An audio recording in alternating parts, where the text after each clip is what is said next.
Hi, I'm TJ, Savannah's dad, and she wanted me to share with you some of the things about her discovering dyslexia and learning to overcome the challenges that it presented to her.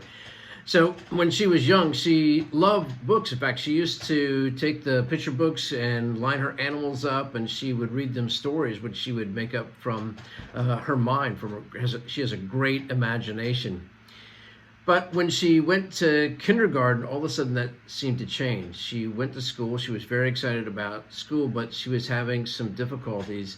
And I wasn't sure exactly what all that involved. When I would go and visit on parent-teacher days, the teacher would say that suddenly when she was with me, that she was just excited to be in the room and excited about all the things happening. But when she was in a regular classroom, that she was very shy and seemed to be withdrawn. So I began to think about that. And then I also noticed when her book shifted mostly from pictures to more words, she seemed to have more difficulty. She also did some other things which are classic signs of dyslexia. And I didn't want to say anything about dyslexia early because I was worried about it breaking her confidence. And maybe I should have talked to her earlier about it. But she mixed up opposites. She had trouble with mixing up letters so that were symmetrical. So P's and Q's, B's and D's, W's and M's are some of those. And then she also just had trouble with comprehension. She could read it, but then she wouldn't remember as much as she should have, or at least I thought as much as she should have. So I just kept an eye on that and wondered, because I didn't want to give her a complex about having something that she didn't have.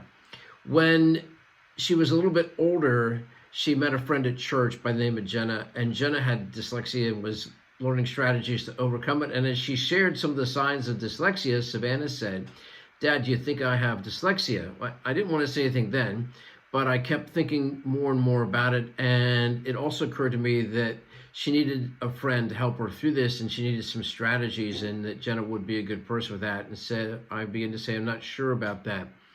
Then I remember clearly when she was watching a Disney infomercial by Bella Thorne, who was one of her heroes.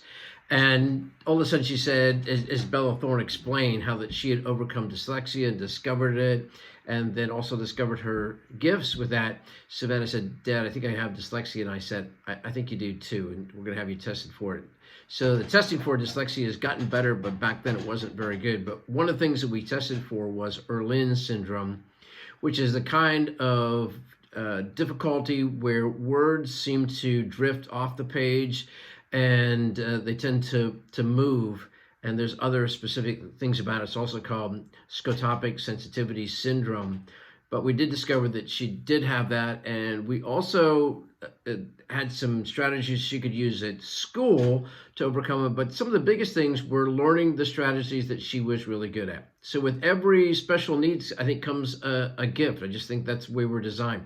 Savannah had tremendous gifts, still does, in auditory understanding and remembering, as well as visual understanding and remembering. So almost a photographic memory sometimes. And then she could remember scripts from a movie, all the words from different parts of different characters, and would ask me to have her recite the lines ahead of time. She'd do it almost perfectly.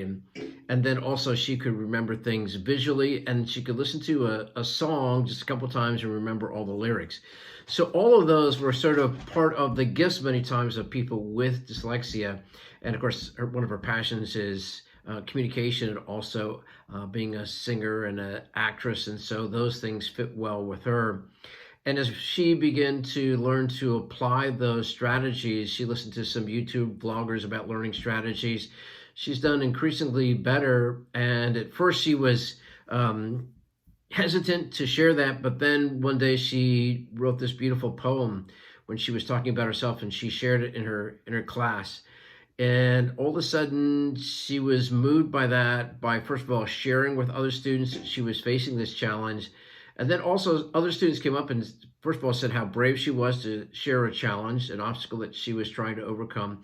And some of the other kids said that they were struggling with the same thing, but were hesitant to share it. And now they had given her the confidence and the strength to go ahead and share some of the challenges that they were facing, whether it was dyslexia or something else. And that really gave her a lot of encouragement. And then along with that, she began to do more with the choir and with the school play.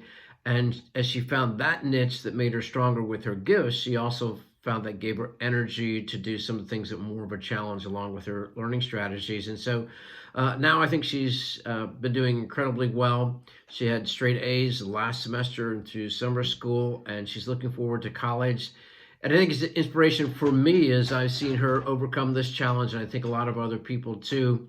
So at least two lessons would be to always have the courage to face the challenges that you have, and to realize that with all those challenges, there are some strategies, there's other people that have gone before, and then find some people, some role models, some mentors, some peers that inspire you to do that. And then finally, to realize that with every challenge, every special need also comes some amazing gifts. So we're all beautifully and wonderfully created, and I certainly think Savannah is. Thanks for letting me share.